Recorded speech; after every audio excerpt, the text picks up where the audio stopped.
this last session with a meditation.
As an act of loving kindness for yourself, allow your awareness to descend into the body,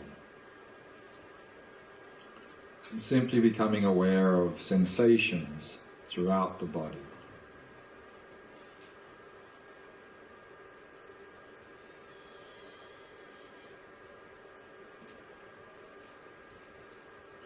And using the out-breath to relax and release any tightness or tension in any part of the body.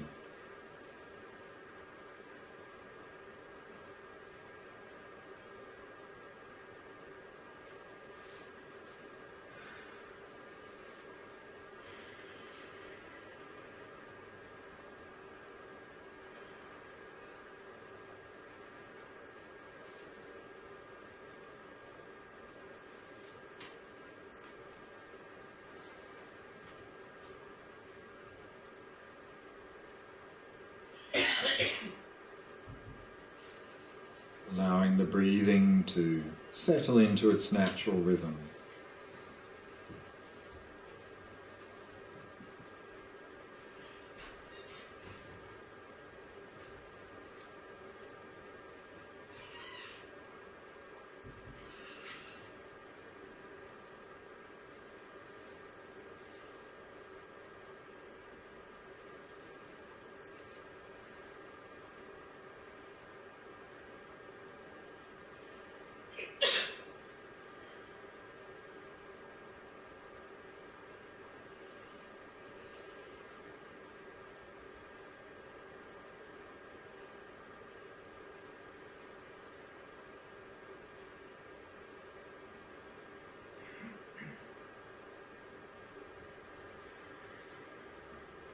And setting the mind in a state of ease and relaxation.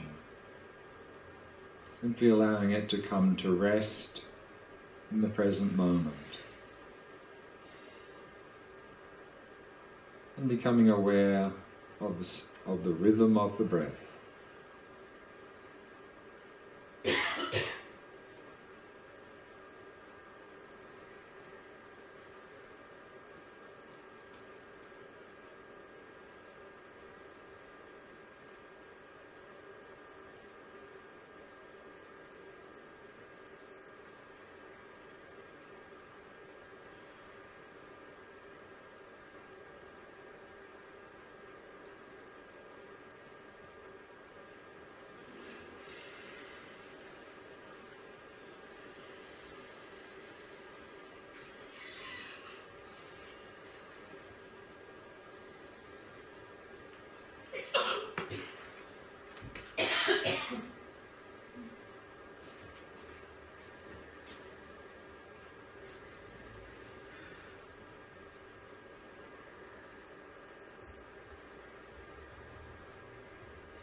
We all want to be happy, and we all want to be free of suffering.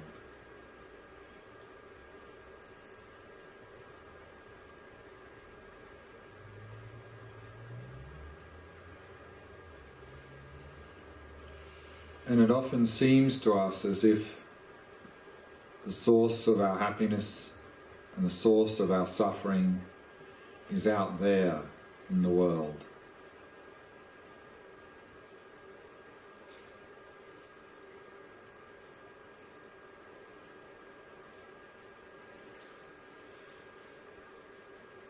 And as a result, one of the main methods we use to try to find happiness and overcome suffering is that we try to manipulate things around us.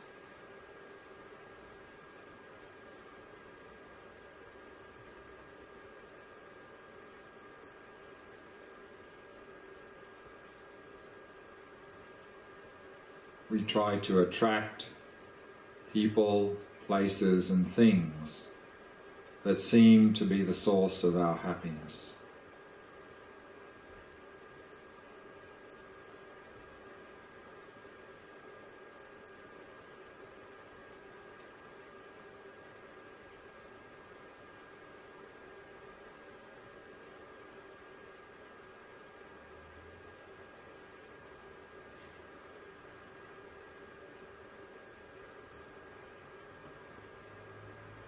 And we try to push away or avoid people, places and things that seem to be the source of our suffering.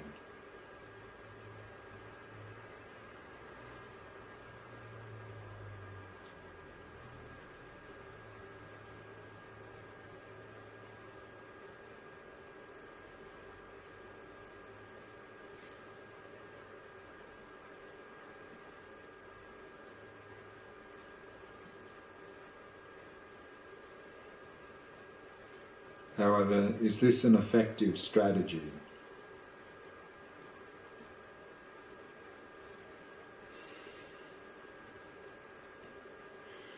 Are we getting any closer to overcoming suffering and finding genuine happiness and well-being?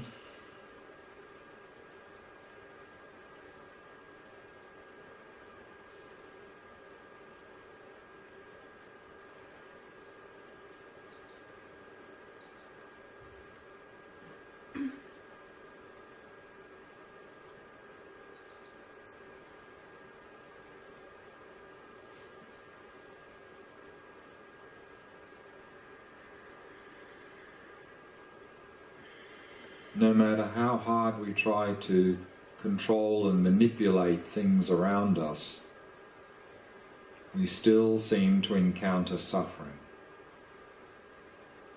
And we're still chasing after that elusive happiness.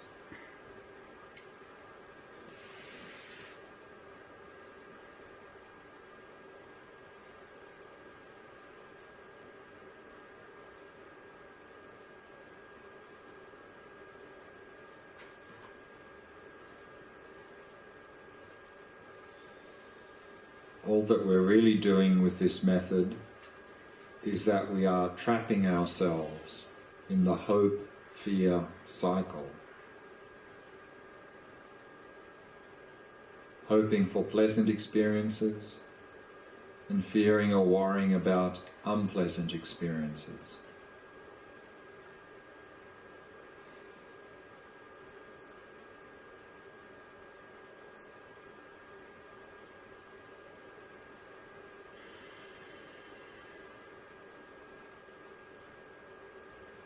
And if we don't get the things we want, we often become frustrated.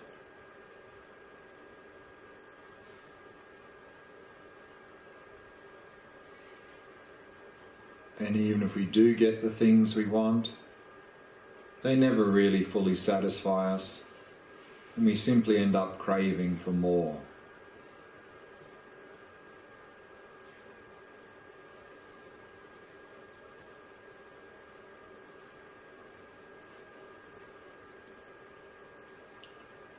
And we often end up with dissatisfaction and disappointment when things don't live up to our expectations.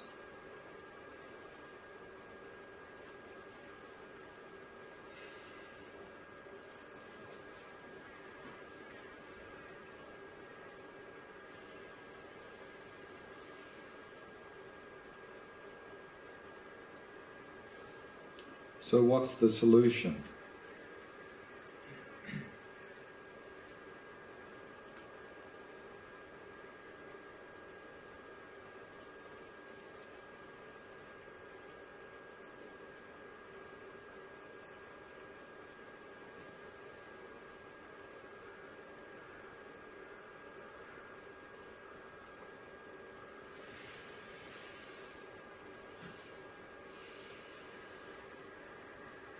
According to Buddhism, we're simply looking in the wrong place.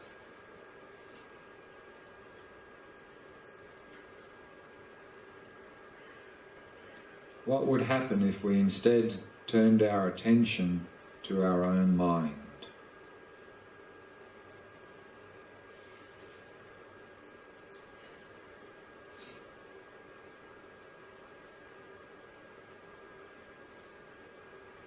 What would happen if we began to cultivate more mindfulness, to cultivate a more calm, clear and focused mind?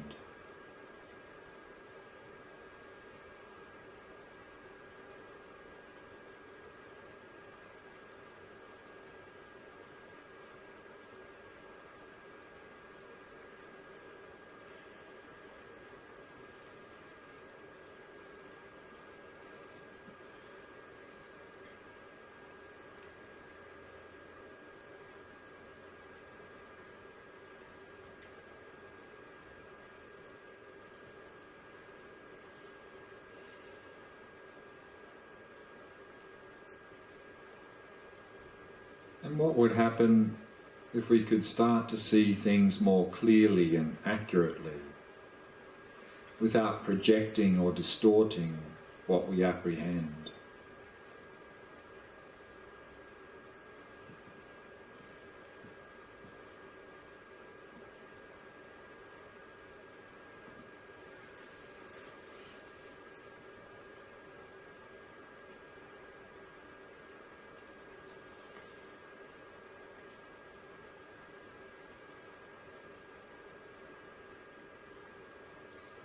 And what would happen if we began to reduce and eliminate our mental afflictions, such as craving and attachment, anger and jealousy, fear and anxiety?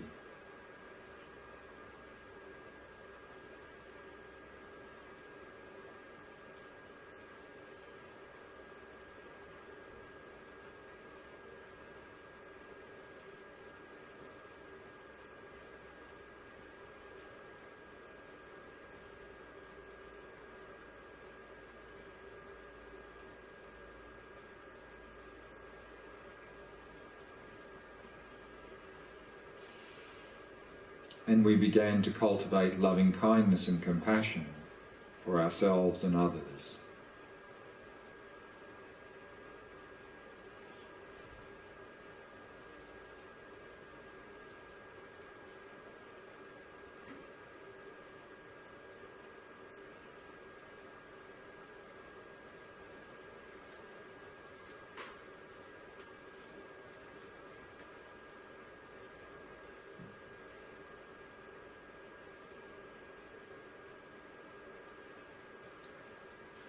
And instead of reacting to things out of old habits, we began to respond in ways more conducive to our own and others' happiness.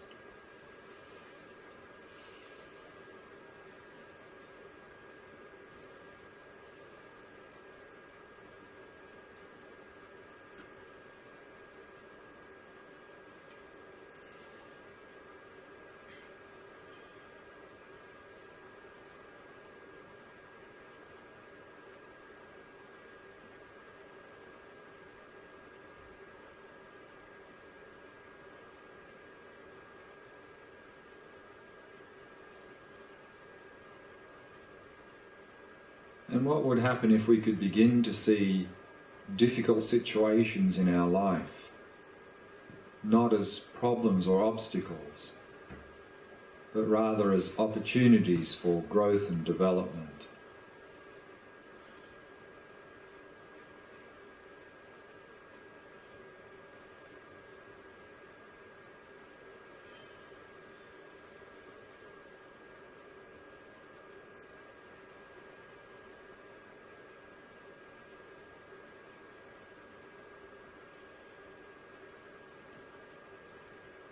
So let's set a positive motivation.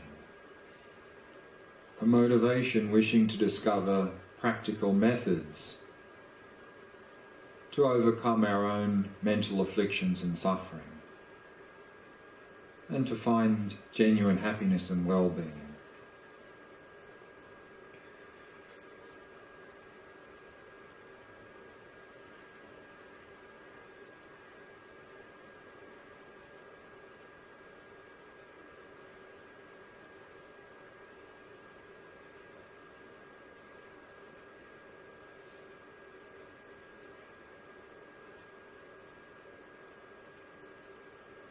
And we can expand that motivation out to include others.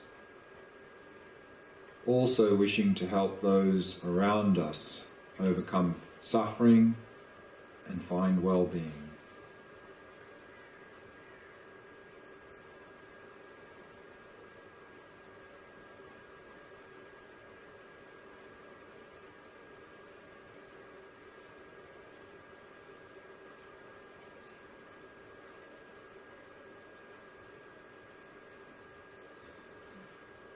And then we can dedicate not only this meditation, but this entire 10 days we've spent together here towards those goals. Towards the goal of overcoming mental afflictions and suffering, finding genuine happiness for ourselves and others.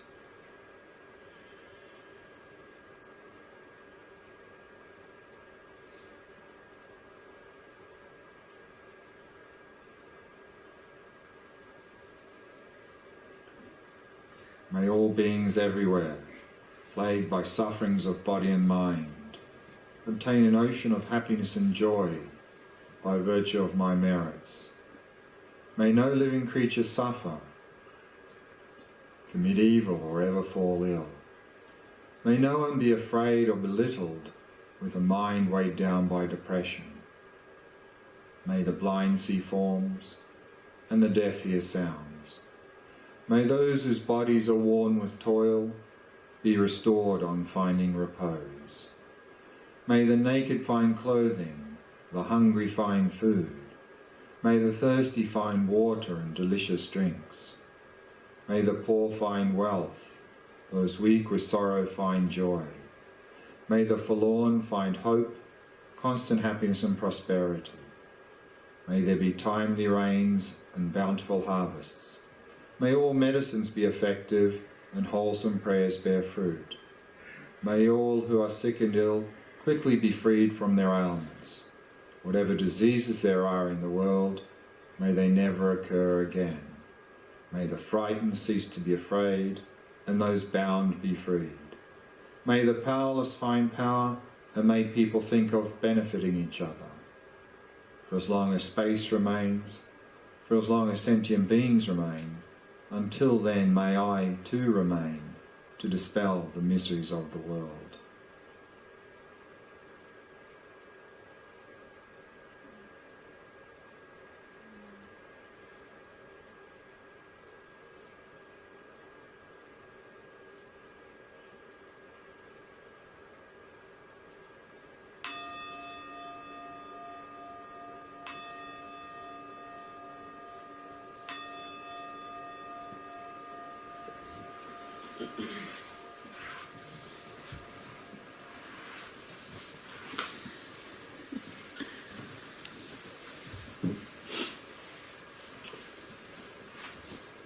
What I'd like to do is begin with some just general advice, and then we'll look a bit more about how to integrate some of these things we've covered in this retreat in our daily life. First of all, to really avoid any unrealistic expectations.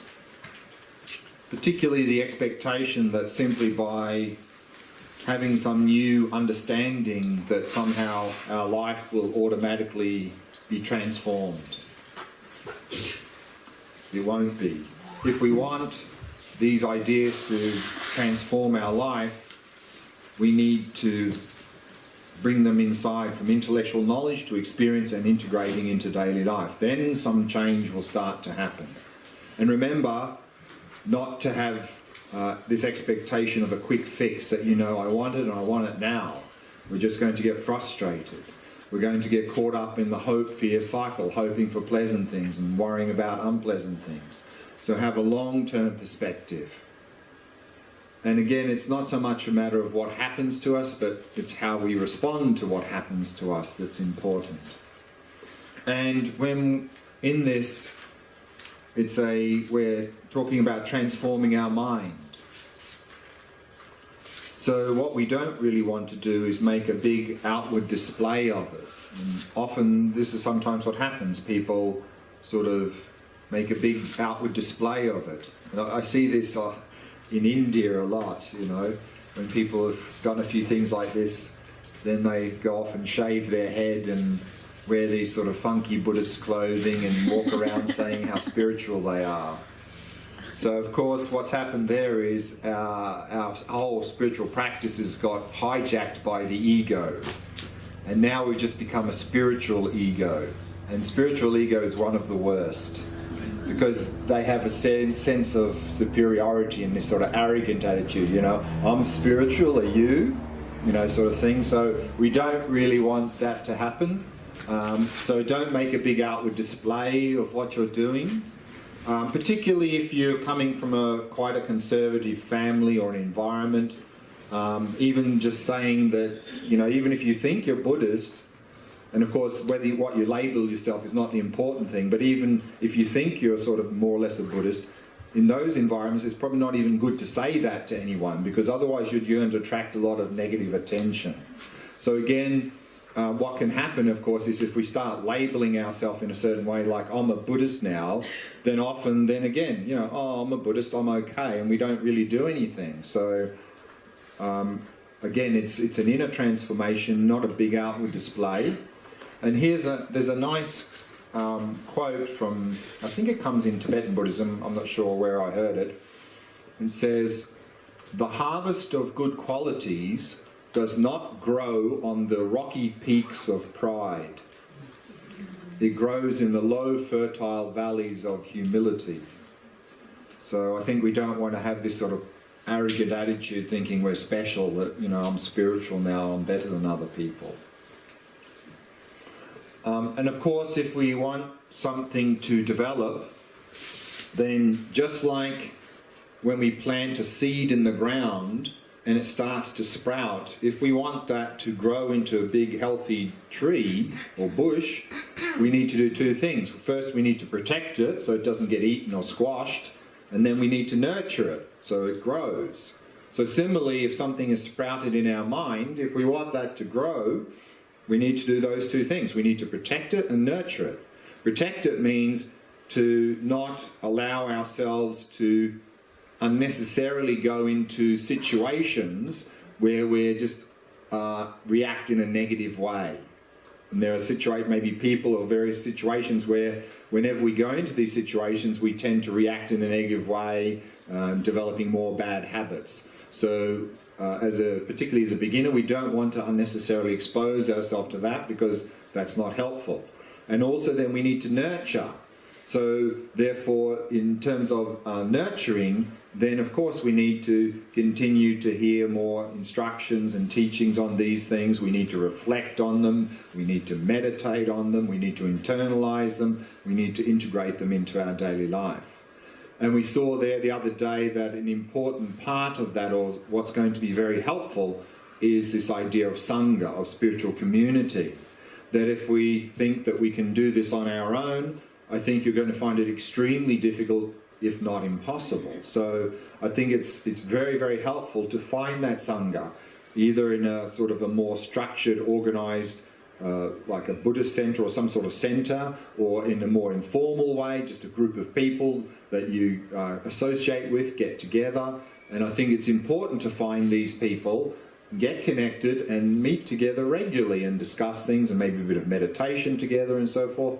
Then you're sort of supported and you can support them. Because otherwise, I know from my own experience and talking to many people, if we just simply try and do it by ourselves, it is extremely difficult, if not impossible, because as a beginner we have very strong habits, and it's very hard to start shifting those habits.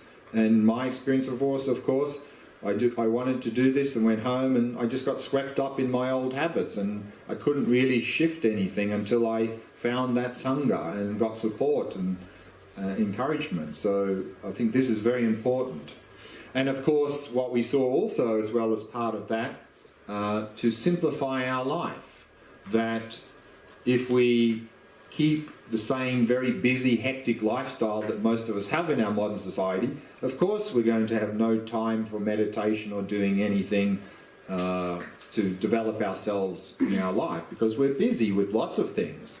But again, I think that if we look at that busy day, some of those things are essential, like work and maybe family responsibilities, but above and beyond those essential activities that we do every day, we fill up our life with lots of stuff that don't really bring us much at all. In fact, often they cost a lot, and then they often put us in the opposite direction.